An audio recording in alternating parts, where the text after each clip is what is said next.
nosso último encontro, né, Paulo escreveu esta carta. Ele estava preso em Roma, e ele então escreveu esta carta cerca de 60 a 62 depois de Cristo. E o tema desta carta é alegria. Por mais que pareça, humanamente falando, um homem preso, um homem ali prestes à condenação ou já condenado, ali, né, em situações, em circunstâncias terríveis, sofrendo pelo Evangelho, passando necessidades pelo Evangelho, mas ele sabia que estava pelo Evangelho, então por Cristo. Ele sabia que de todo o sofrimento dele, ele estava sofrendo por Cristo. E então Paulo, escrevendo esta carta à igreja de Filipos, né, ele incentiva aqueles irmãos a permanecerem na fé, a lutarem juntos pela fé. O apóstolo Paulo ali, né, ora pelaquela igreja, incentiva aquela igreja, orienta aquela igreja, e é tão atual para nós hoje, aqui presentes, né? Lembrando então de algumas circunstâncias e características daquela igreja. Era uma igreja pobre, era uma igreja que não tinha tantas condições financeiras, mas era uma igreja que abençoava o apóstolo Paulo.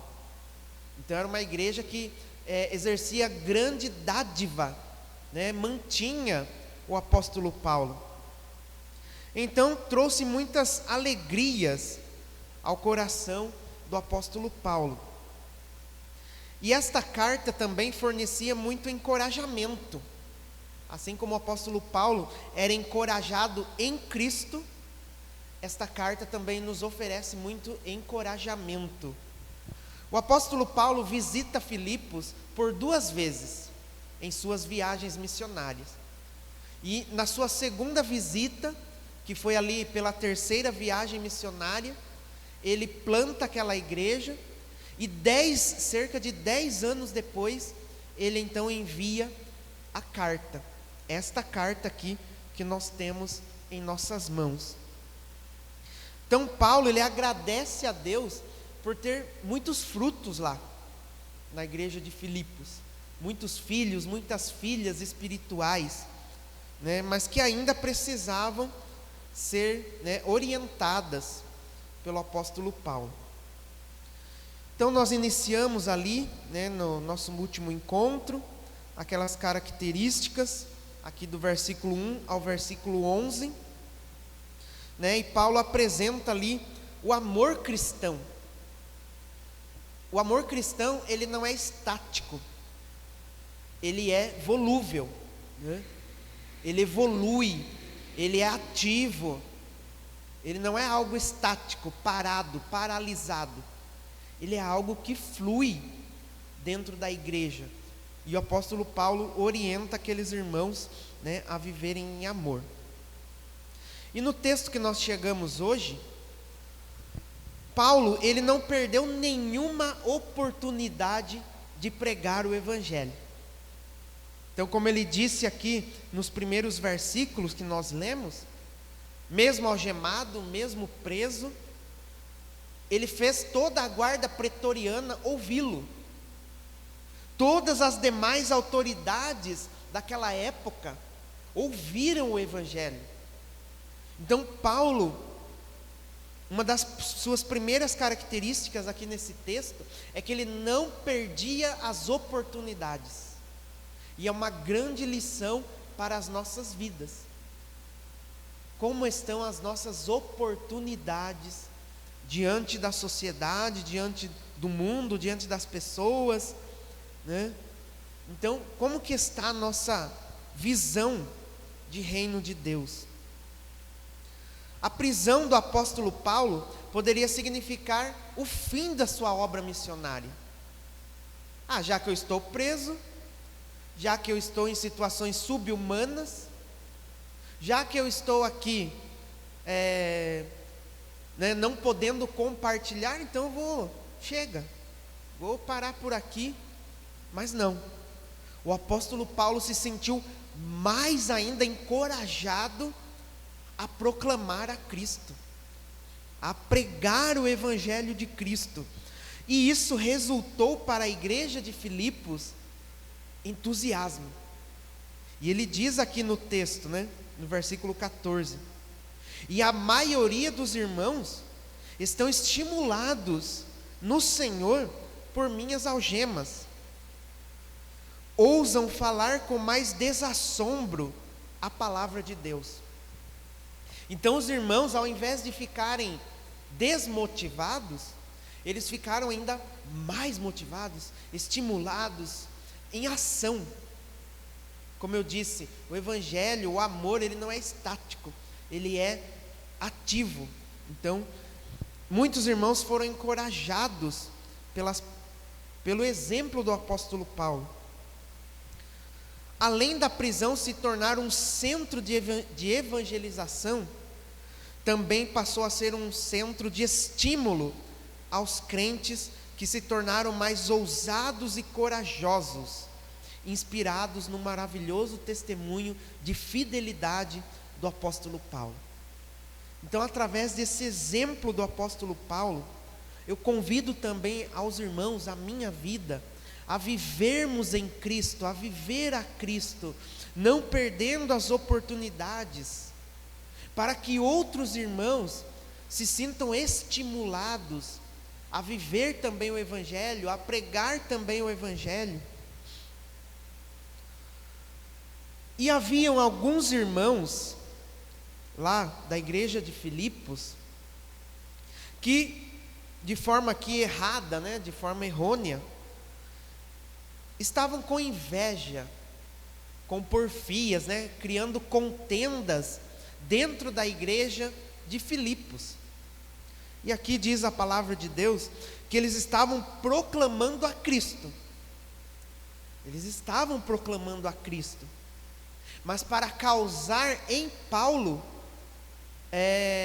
distúrbios emocionais, para causar em Paulo desânimo, para causar em Paulo, agora eu vou parar de pregar o Evangelho, já que já tinham esses irmãos pregando o Evangelho, tanto aqueles que estavam estimulados pelo apóstolo Paulo, pelo exemplo de Paulo, tanto quanto aqueles que estavam por discórdia, por contendas, por ciúmes, por inveja do apóstolo, mas eles pregavam a Cristo.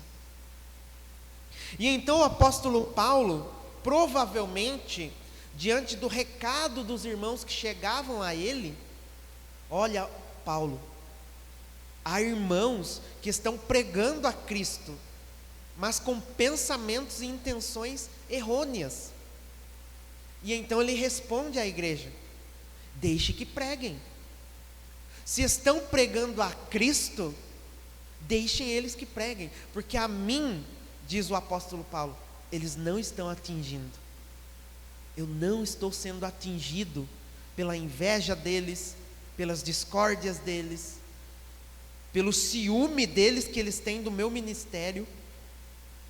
Mas o apóstolo Paulo deixa bem claro: quer seja por ciúmes, quer seja por qualquer pretexto, Cristo está sendo pregado. Então ele diz: deixem que preguem. Se eles estão pregando a Cristo, pode ser pregado. Do versículo 19 ao 26, o apóstolo Paulo, ele reconhece aqui duas opções na sua vida, e duas coisas que estavam, de certa forma, afligindo o seu coração. Quanto à questão de quem estava pregando ou não o Evangelho, se estava pregando por ciúmes ou contendas, não era a preocupação de Paulo. A preocupação do apóstolo Paulo era: a mim, diz o apóstolo Paulo, viver como Cristo viveu, ou morrer como Cristo morreu. Então o apóstolo Paulo aqui, ele entra em um pensamento, a minha ardente expectativa é estar com os irmãos, é viver com os irmãos, é pregar o Evangelho, é viver a Cristo. Agora, Essa é a minha intenção.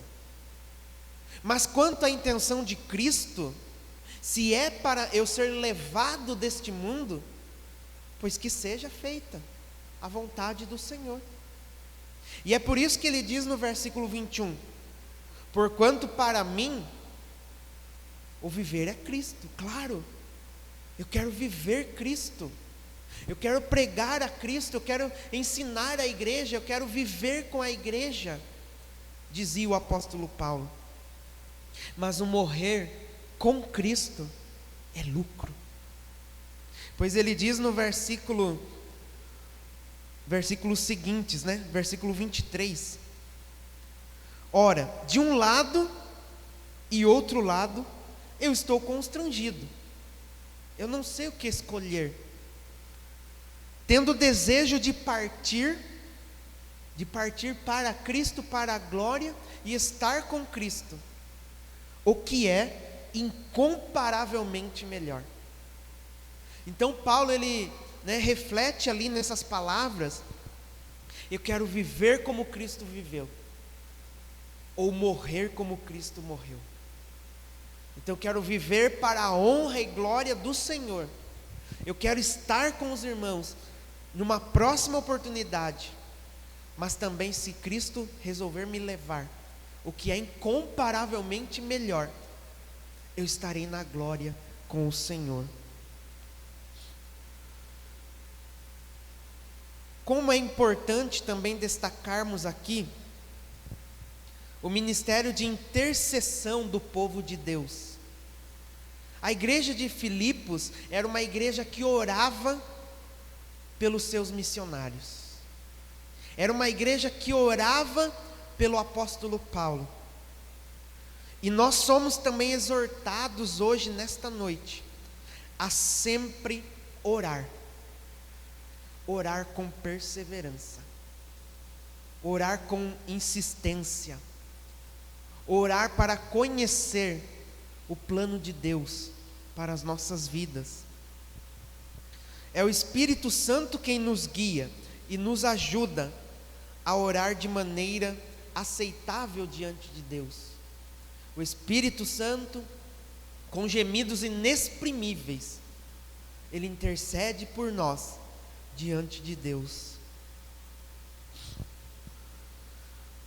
Paulo tem o seu olhar voltado para o futuro, na ardente expectativa de servir ao Senhor enquanto aqui na terra, mas nunca perdeu de vista a expectativa de viver com Cristo no céu.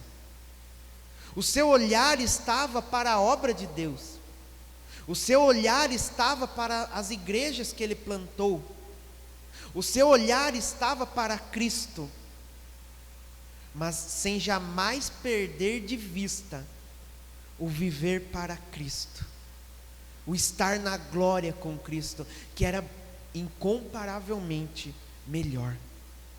Então, enquanto aqui na terra, os nossos olhos estão em Cristo, os nossos olhos estão na palavra de Deus, os nossos olhos estão na obra de Deus, os nossos olhos estão na obra missional que cada um de nós temos, mas sem perder de vista que os nossos olhos jamais se percam de Cristo. Cristo é o nosso maior referencial, é o nosso maior desejo, estar com Cristo. Paulo tinha uma profunda consciência da sua missão. Todo o seu ministério até aquele momento, ali na prisão, havia sido muito frutífero, mas ainda desejava continuar abundantemente a frutificar. Mesmo preso, Paulo desejava que a obra de Deus, do reino de Deus, frutificasse. Versículo 25 e 26. E convencido disto, estou certo que ficarei e permanecerei com todos vós, para o vosso progresso e gozo da fé, a fim de que aumente quanto a mim o motivo de vos gloriardes em Cristo Jesus, pela minha presença de novo convosco. Então o desejo do apóstolo Paulo era que a obra do Senhor crescesse, que a obra do Senhor evoluísse. E aqui o apóstolo Paulo, finalizando, Paulo enfrentava a sua vida com realismo.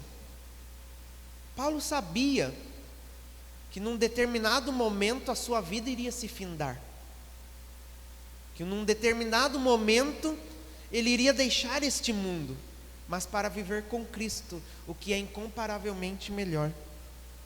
Mas ele estava certo que o vosso progresso aumentasse mais e mais. Vocês vão progredir, haverá progresso do Evangelho aqui na cidade de Filipos. E temos a certeza, que em nossos corações o Evangelho de Cristo está aumentando mais e mais. Que em nossas vidas o Evangelho de Cristo aumente mais e mais.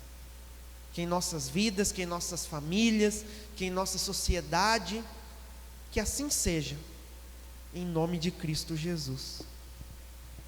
Que Deus assim nos abençoe, que nós possamos continuar a viver com esse mesmo interesse do apóstolo Paulo, esse interesse do apóstolo Paulo de que aumente mais e mais, que os irmãos se sintam envolvidos,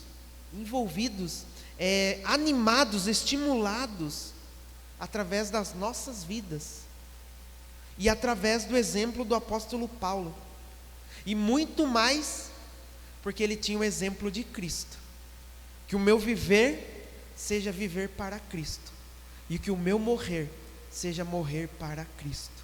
Que Deus assim nos abençoe, em nome de Jesus. Vamos